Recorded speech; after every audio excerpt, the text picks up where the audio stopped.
Jireenya koo milkaa'ummaan kan guute mana koos jaalalaan kan guute durumaa kaasee hanga ammaatti jireenya koo karooraan gadi. Boqqolloon muki lama horaatii irra jiru abbaan qannoo faatii qannoo ammas dhalchuuf dhaluutti jiru.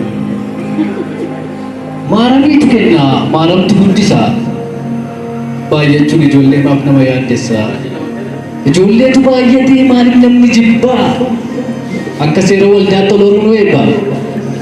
Jechuun abbaa faadhaan tokko tokko baatu maaramii guddisaan lachuu jajjabaatu.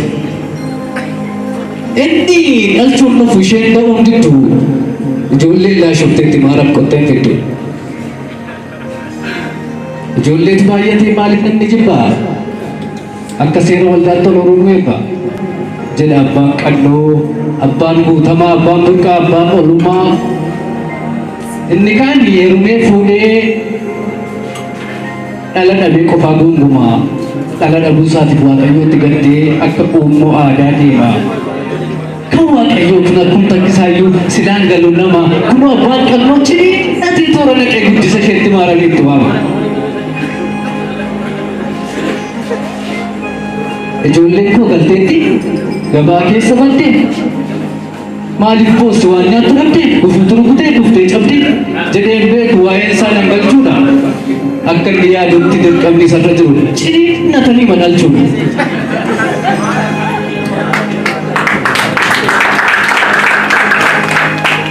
Amma mana keenyaaf daa'imni nu barbaachisa. Silaa suphee abbaa manaa fadha manaa laga tokkoo kutu jedha mammaaksatu gaafa qoonqoon ammaatee maagaanis garaa diigu silaa saalfiin beekan kadhaa gandarra fiigu. Kaabaaf kibbaan waliif kennanii kallattii ollaa gamaaf gamanaatti fiigu kadhaatti. Kun si yaaddesiisa. Yeroo dhiyoo booda tamaan isaa Innaan egaa adi qannoo gaddaadha diinqaa maatii jedhamu irratti haadha diinqaayee sooretti adda moofte fayyaa keetti abbaan diinqaayee sadaqee yaatuunkee akka dhala dhabduu akka haadha hiyyeessaa maaliif yaada battee furgugamtee teessaa akka waan rakkattee yaada qiyyaafattu maafuu goofta maali qaanaa afaan ilaaltu ana gaddisiiste biyyoon anaa nyaatu yoo tafaan bantee teessu akka raatu ijoollee koo siifuu kenna abdii caaltu otoo asofnummoo yeesooretti birriin kurni tokko jira amma boriitti qarshii 20 tokkollee qaban ture diidaa achiin dhaqee fuudhee baree dhaqee fidaa. Walumaa tarreessaa maaramaaf zagayyee ijoollee tokkotu beelee nattiyee.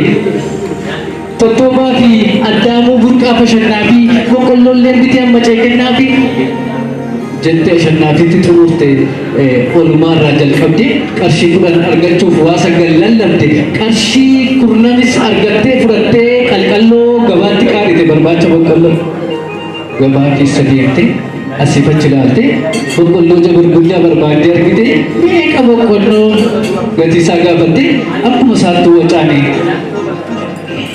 gatii uffistee bitattee qalqalloo ishee futee mana isheetti galte. Galtee abidda qabsiistee beddee iyyuu gandaa ergifattee boqqolloo bitte kana sirriitti goositee ijoollee raabsitti qaballaan fokkate waaqayyo haa galatu boo'itu irraa gale amma moo rakkinni isa boriiti malee kan isaanii haa ta'u kan ijoollee mataan cinaa'ee qubni noo jaree ilkaan iddoo hin geenye boqqolloon quucaree